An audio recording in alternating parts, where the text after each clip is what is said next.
Hello everyone, I have 9 things that I would like to talk to you about from my last trip to Cuba earlier this year. And hopefully it'll help you on your trip if you plan on going.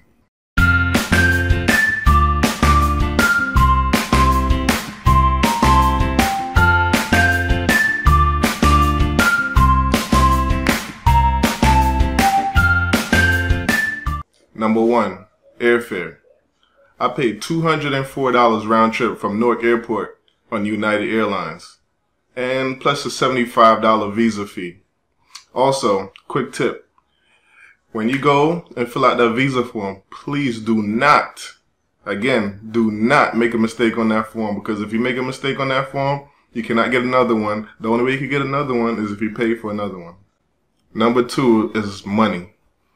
Well, they say it's very hard to change the money once you get to Cuba, and you have to find a way to change your American dollars to Canadian dollars or euros.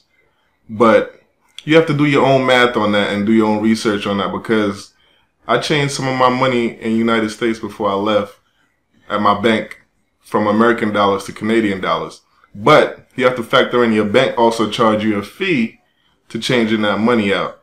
So once you get to Cuba and you change your money out again, you have to factor that in and make sure it works out right for you. So you got to think about that. Number 3, where to stay once you get to Cuba.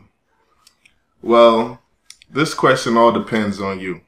For example, if you want to go for the party scene and be where everybody hang out and stuff like that, Vedado is the best spot.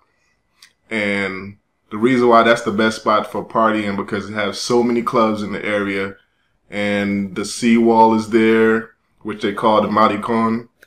I'm not trying to curse, I'm trying to say it the right way.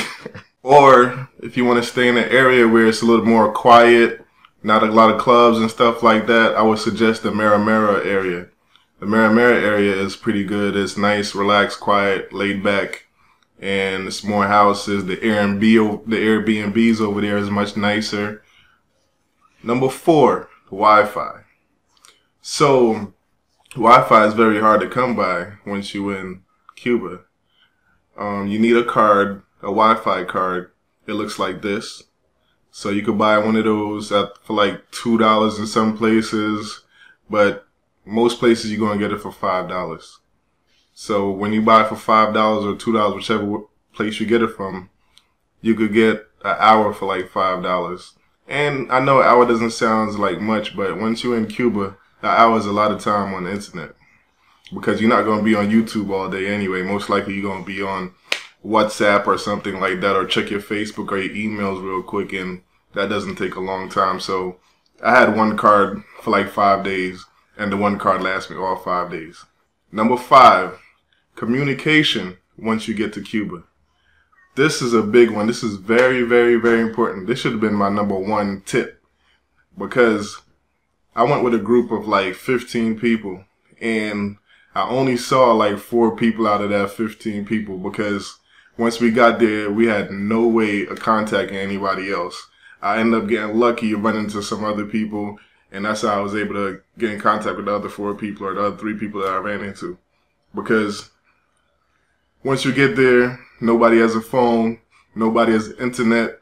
So the number 1 tip I would say for you to do is, before you leave, you get in contact with your Airbnb host, you ask them for their home number so you could give it out to other members of your group if you're not staying in the same area. This is very, very important, because if you don't do this, you will not see your friends until you're back at the airport. Trust me, it happened to me.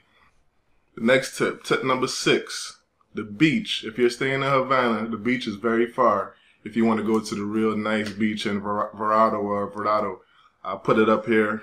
Can't pronounce it right, but I'll put it up here. And there's another beach that's pretty close. That's about half an hour away, about a $20 taxi ride, called Santa Maria del Mar. It's about 20 minutes. It's still nice. You get good cheap food on the beach and everything if you want to check that beach out. Next tip, food. Food in Cuba is very delicious, and it could be very cheap depending on where you go. For example, if you stay in the Vedado area, food mainly in that area is very cheap.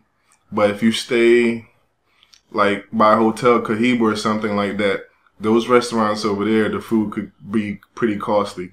Like I went to restaurant Area 53. The food was very good, but for 4 people, we paid like around $75. But we went to another restaurant, and this is the name of the restaurant right here, and the food was just as good, even better. And it was 4 people, and we paid about $18. And the food was delicious. Just check out these pictures. You can see that the food looks good, and it tastes just as good as it looks. Next tip. If you have a drone, or you have walkie-talkies, or you plan on bringing walkie-talkies because you know the communication is hard, so you plan on bringing walkie-talkies to communicate, do not bring them. No drones, no walkie-talkies allowed in Cuba. Next tip. If for some reason you end up losing your passport, you could go to the U.S. Embassy and get a new one within like 3 hours for like $135.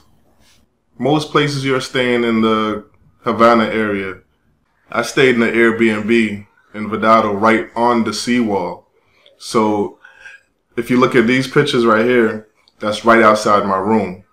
And I was so lucky because at my room, I was able to get Wi-Fi. I didn't have to leave my room to get Wi-Fi because most of the Wi-Fi spots is all in parks or major hotels. That's the only way to get Wi-Fi. But I was able to, because my room was so close to a park, I'm guessing, I was able to get Wi-Fi from my room. I just had to stick my phone out the window a little bit sometimes, but it worked.